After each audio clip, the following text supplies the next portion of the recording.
Hello, everybody. It's me, Santa Claus.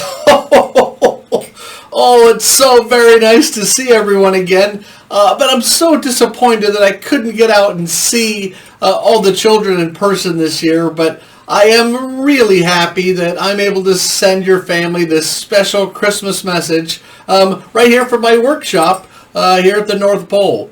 Let me see. There's Allison. Hi, Allison. Allison, you're never too old for a Christmas message from Santa. No, yes, you're not. And there's Kaylie. Hi, Kaylie. And, of course, we don't want to forget about Nathan. There's Nathan. Hi, Nathan. Well, we want you all to know that everyone here at the North Pole has been watching you grow up, and we know your parents are so very proud of you. It has been a very tough year for a lot of people, but especially for you guys. But like the close and loving family that you are, you have all stuck together and you've kept smiling even when smiling wasn't always the easiest thing to do. Well, just the other day I was telling Mrs. Claus and my head elf Clancy about how all three of you were always focusing on the good things in life instead of the bad things. Well, we could all learn a huge lesson from the three of you because in spite of all of the bad and the difficult things happening in your lives and around the world this year, it's really always better to look for the good things instead of all of the bad things. So well done on that. Well, speaking of good, earlier today I went to have a check of my naughty and nice lists. Well, I just wanted to see where all three of you were on my list this year. And I'm happy to say that once again this year, all three of you have made it onto Santa's nice list. Oh, well done, everyone. Well done. I know it's been a hard year, but good job. Now, in order to do that, to stay on the list, there's a few things I need you all to work on. Now, Allison, hi, Allison. You've done really well in school this year. So well that I've been told that you won the tutor award for the term. Well done, well done. And you should be very proud of all of your accomplishments, Allison, as well as being an excellent big sister to Kaylie and Nathan. Now, I know it can be a big responsibility being the big sister and the oldest in the family, but you're 12 now, and Mommy and Daddy need you to work on being just a little more responsible and to also really work on your forgetfulness. Now, the older you get, the more responsibility you'll have, and that's just how it works as you get older. And with that, there's going to be a lot to remember, not only at home, but also in school. So organizing and remembering what's important is a really valuable skill that you'll need to work on. And I know that you're going to do your best, and so do your parents. Okay, let's see. Oh, now, Kaylie, you also have done very well in school this year. We're very proud of you. And we're all so pleased to see that you've really improved on your reading and your writing. Oh, and we're super happy that you're beginning to use that amazing imagination in your writing. Imagination is such a wonderful thing. It's part of what makes Christmas so special for so many people around the world. There's lots of secrets and Christmas magic here at the North Pole, and we love when boys and girls use that imagination to picture exactly what it's like here. Now, your mom and dad are just like all of us here at the North Pole. We all see how kind you are and how sweet you are to your brother and your sister. You've also been very brave this year, overcoming a lot of challenges in life and in school. And you should be very proud of how you've handled all of that.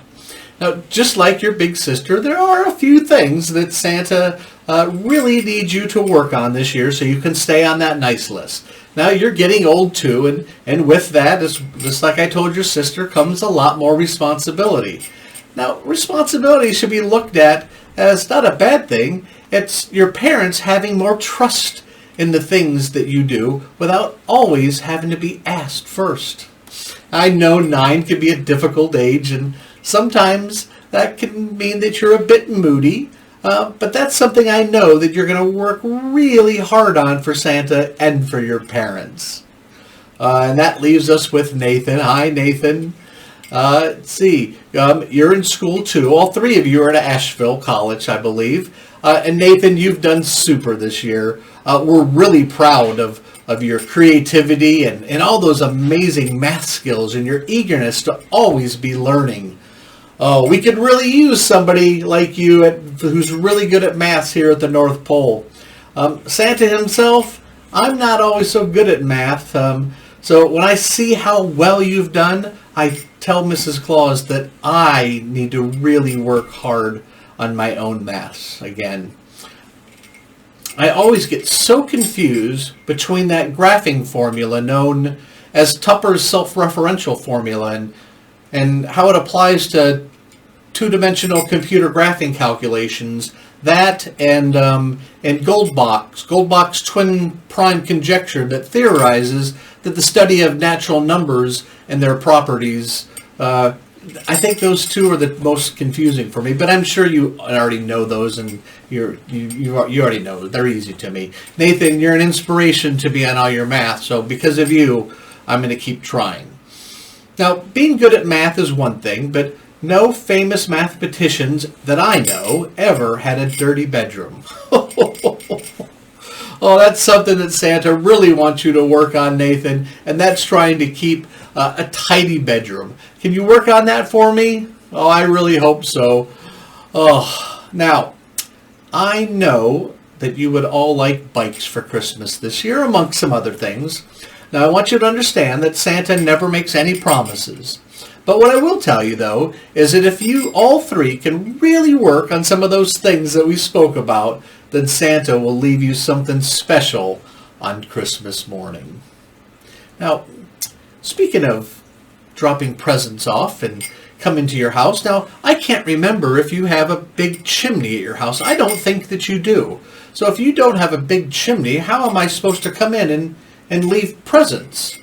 Oh, never fear. If you don't have a chimney big enough for Santa not to get stuck, then Santa always travels with his magic key.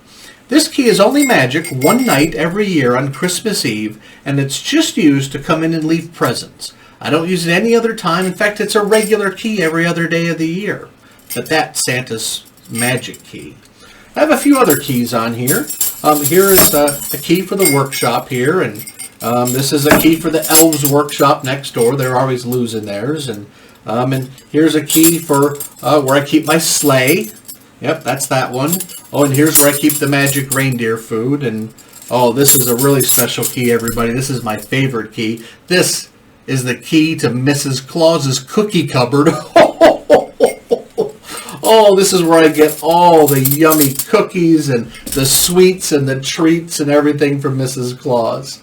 Now, speaking of yummy things to eat, please don't forget to leave me something out on Christmas Eve. Oh, and for my reindeer as well. We'll be very hungry and thirsty by the time we reach your house, so please don't forget us. Oh, I'm also going to send out my elf Sparkles again this year. And Sparkles is going to be reporting back on how well behaved you've all been, how well you've listened to your parents and to your teachers, and how well you're doing on those special behaviors that we're working on for me. Oh, yes. All right. Now, I want to say just before I leave that before I have to get back to work in the workshop, because there's still lots to do before Christmas Eve, but I want you all to know just how great you've done this year. And despite some very difficult times, you have stuck together as a family. You have many amazing friends and other family in your lives, and that always just makes it a little bit easier to keep you all smiling. I wish you all a very Merry Christmas, and I'll see you soon, but you won't see me. Merry Christmas, everyone. Merry Christmas.